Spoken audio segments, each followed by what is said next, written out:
it.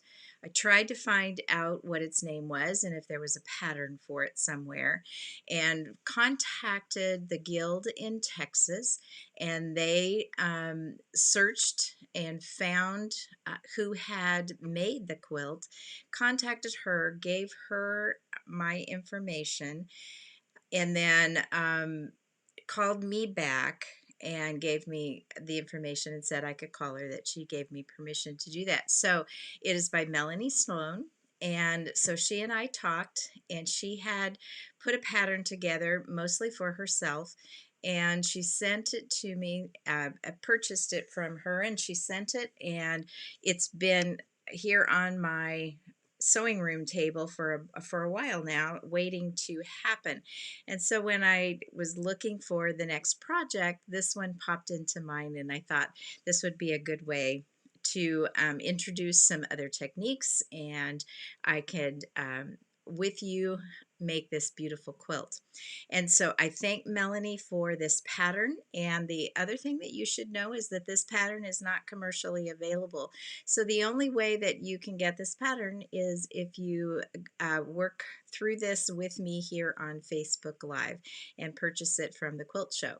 And speaking of purchasing, before we get to some of our tools that we're going to be using during this, if you go to thequiltshow.com and you click on shop, on the left hand side under favorites, you will see Facebook Live and YouTube. If you click on that and then you click on Dee's Saturday Sampler, you will find all the products that I will be using during the sewing of this quilt. So that's an easy way to find the things that I'm talking about that I'm using, and you can purchase it all from there. And right now the kits are available to everyone today. So if you're interested in doing this with us, please go in and purchase your kit and or the pattern today. I believe the pattern is going to come as a PDF. So anyway, this is just an exciting moment for me because I'm really anxious to do this quilt, and I'm very happy to be doing it right along with all of you. And so let's take a look at some of the things that I'm going to be using, and starting with the fabric. Look at this incredible array of reds to red pinks in this fabric line. If you remember, the pattern has the pieced blocks, and this fabric is for the pieced block, and this beautiful, beautiful red is for the background. It's got kind of a little bit of a weave pattern to it. Our background for our blocks is this wonderful polka dot, and then the reds just are more beautiful. One is more beautiful than the next as we go down this line of fabrics. And like I said, it's reds with just shades of pink in it, which just makes it absolutely wonderfully luscious. So this is the fabrics for the background and for the piece blocks. And then you have to see this fabric here as well. You've got a piece of green for leaves and stems, etc. And then just look at these batiks that are in this package. It's absolutely wonderful. I mean, just look. Love, love, love, love, love that. And this one is so fun, and it's going to add some neat texture into some of the flowers and things that we'll be making. And I love, love, love that one. I love them all, but you know, one is more lovable than the next. And I love the little polka dots here. I'm a polka dot fan, so. But we're going to get some interesting flowers, some interesting stuff out of these fabrics. So you can see that we just have a wonderful array of fabrics to begin to work with for the applique. And now I would also like to share with you some of our tools let me get this out of the way for a second. Some of the things that we're going to be using, and one of them is Select Apple Stick. This is a fusible, and I'm going to be showing you a couple of different ways to do applique. One is machine applique, raw edge, and this works wonderfully for that. It's a very lightweight, and you can also, when it's left in the quilt, it begins the process of breaking down. So once that is in there, and you either wash the quilt or just over time, and it becomes very soft and pliable. I also like to use it um, in some cases for turning the applique, and I'll show you that. And then, so it's called Apple Stick, and we'll be using some of that from Quilter Select, and we'll be using that for the applique, as well as freezer paper. And with the freezer paper, if you choose to go that method or that route, that they also have in the store, and I don't have the package in front of me today, but they have the 8.5 by 11 sheets that will go through your printer, which will be making that a little bit easier to work, and getting all of your products. Now I want to share with you just an array of things and how I'll be using them and what I'll be using them for in this. So not only will I be showing you some piecing techniques, but several different ways of doing the applique, both raw edge, turned applique with and sewn down by machine with the blind stitch, or by hand with hand applique. So several things that I find very helpful to this process is these tools. They are the Appliquick tools, and these tools have two sides to them.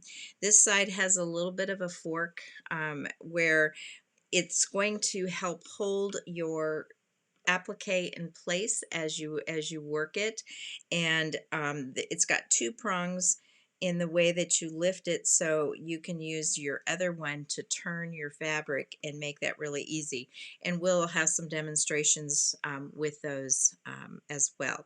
Then this side has a beveled edge, which we'll be using for turning, and they have two different points, one very fine and one a little bit longer, just a little bit different. We'll share also when we get to that point in the process of how those particular tools work. So those Appliquick tools there. They also have this tweezers, which is really good when you're cutting small pieces and parts to hold the fabric and to hold the patterns in place. And it's really nice because of its ergonomic qualities, and it holds everything really well. I like that as well. Then I do not have the smaller scissors, but with the Appliquick tools, one of the things that I find helpful and that I am finding is helpful for many of my students who are beginning, feeling the experiences of carpal tunnel or tendonitis, that type of thing, and that's these scissors and with the three holes. This rest um, basically you're using all of your fingers, and your little one goes here, the next here, your pointer here, and your thumb in here, which takes the stress and the strain off of the muscle that runs along um, your hand and arm. And excellent scissors, serrated, work really well, and really love them. And then there's a smaller version of the Appliquick scissors that I especially find unique and interesting, because when you're cutting, the serrated edges keep the fraying at a minimum, and it also will hold on to the fabric. It does not let go. It hangs on to it, which is a really neat aspect of that particular pair of scissors. With the applique, and the one method that I am sharing with you is we're going to be using glue stick, and this is the Quilter Select fabric glue stick. And this when we are turning, for the turning applique is when we will use the glue stick. So you will either want this glue stick or another one. I really like this glue because of its moldability, and it turns very easily, and it works really well with that. So then for any marking that you're going to do, we have the Quilter Select Self Erase marker, or any marker that you might have for that. Then as far as applique needles, if you're going to be doing hand applique, I have not used these before. Appliquick, the quilt show brought my attention to these, and so I'm going to be checking them out and giving you some thoughts on the apple stick. I like straw needles for my applique, and so pretty much any type of straw needle. I also like bohine. I'm not sure if I'm pronouncing that right, but I really like their straw needles as well. This is Gina Kimball's straw needles that I have in my hand today. We will also be using either sashers or bias tape makers. This one is by Clover. I have these, and I also have the sashers, and I will be showing you how to use both of those as we go. And then either Roxanne's glue or the Acorn glue, and that's going to be for the hand applique. And so as we put the hand applique together, I'll be using tiny little drops of the glue. And so for right now, those are the tools that I have here in front of me that I will be working with as we move into the project itself, and very excited to do that. Of course, if you have your own tools or things that you like to use that work really well for you, go for it.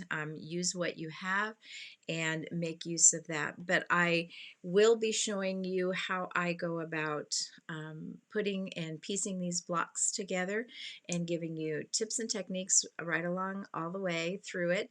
And I will also share with you different methods that I use or have used in terms of applique. So you can make a decision for yourself if you want to do this as raw edge applique, or if you would like to have turned applique, sewing it down by machine or by hand. So you've got some options, and the kits are available today. So go to thequiltshow.com, go to the shop on the left hand side under favorites, go to Facebook and YouTube, and under that the drop down menu will show um, different choices there, and click on Dee's Saturday Sampler, and all of these items and a few other ones that we'll be introducing along the way you will find in there. And if you need anything or you want to try something, would love for you to try something new. I personally think trying new things is helpful, because it either tells me that what I'm doing is great and I should just keep on doing what I'm doing, or every now and then a new technique or a new something comes along that really makes life easier and makes my end result more of what I want it to be. So Melanie, you have made a beautiful pattern. I'm excited to make it, and even more so to make it along with everybody else. So thank you for that, for allowing us to use that. The kits are being put together by the Quilt Show, and so we are next week. Because of that, they're getting the kits and everything packed and ready to ship, and so that everybody has a chance to get the kits before we get started. Next week I'm going to do that project that I've been talking about, that we've kind of put off because of different reasons and different things, is I'm going to do what I did on the quilt show with Alex, and that is the napkin. So it's a very different, it's a mixed media. So paper and napkins and cloth, and putting it all together and working through that. So it's going to be, next week is a little bit of a mixed media type of project, which will be fun. It's been fun for me, and learning how to do it and playing with it. So I'm excited. I hope you are too. Welcome to my flower garden sampler. And we will see you next week for mixed media. And then on the 19th, we will start on this beautiful, beautiful quilt. Goodbye. Have a great week, and I'll see you next Saturday.